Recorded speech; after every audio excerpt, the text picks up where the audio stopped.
grave, not because he's the Prime Minister's brother, because I want to show you a few things. First of all, Yoni Netanyahu was an elite unit, and Yoni Netanyahu died in the successful attempt of releasing hostages in the Uganda operation. There was a plane that was kidnapped to Uganda. They actually, the kidnappers and the terrorists actually separated all the Jewish people from the other people. It was inside a kind of a warehouse in the airport. And the fact that they separated all the Jewish people from all the other people, and not necessarily all the Israelis, also tells us about how people see us and how we see ourselves, and how, you know, we are Am Echad, and we're one nation. And the Israeli state was seeing themselves accountable for those peoples as well. It doesn't necessarily says, oh, we're only going to rescue the Israelis because we are the Israeli state and this is our citizens. There is a brit. Do you know what is brit? There's a brit.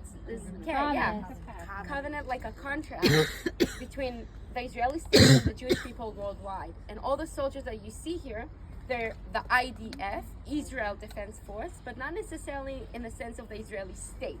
Yes, they're obligated to the Israeli state and everything, but it's the Israeli people, the Israelites, Am Israel, and not necessarily Israel itself.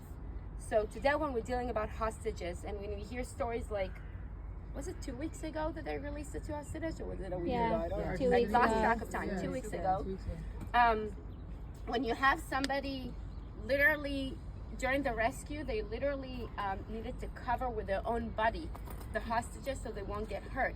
And you have to ask yourself, what, is his neshama is more important than his neshama? No, it's a contract that we have, that we're going to have all those people here, once they're wearing the uniform, they are protected. They are becoming from regular citizens to superheroes. And it's pretty remarkable to think when you go to war, and you know, every soldier during his military service come and visit Mount Herzl.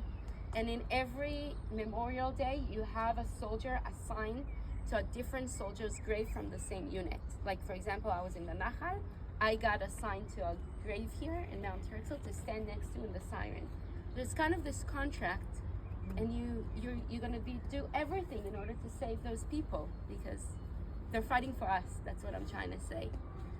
I also wanted to share, somebody asked me if there's a specific phrase or anything. So yes, you have the IDF sign, you have the year that they're falling, how old were they, the name, and their rank. So this is Sa'al. Sa'al is pretty high rank. But you can also see that he's right next to Turai, which is the lower rank that you can have, the lowest that you can have in the IDF. There's also Rav Aluf, Chief of Staff of David Eliezer, Chief of Staff of the entire IDF. And do you know, we as Jewish people believe Me'afar bata ve'la'afar tashuv.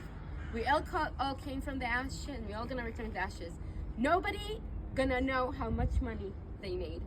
Nobody's gonna see, you know, what we are remembering is what they done in their lives. And it's kind of like a similar that it's all the same. It's also a process in the Israeli society where everybody was looked at the same. You're gonna see as we go up that today we're more individualized, and we're more like putting stuff to remember this specific person, his pictures.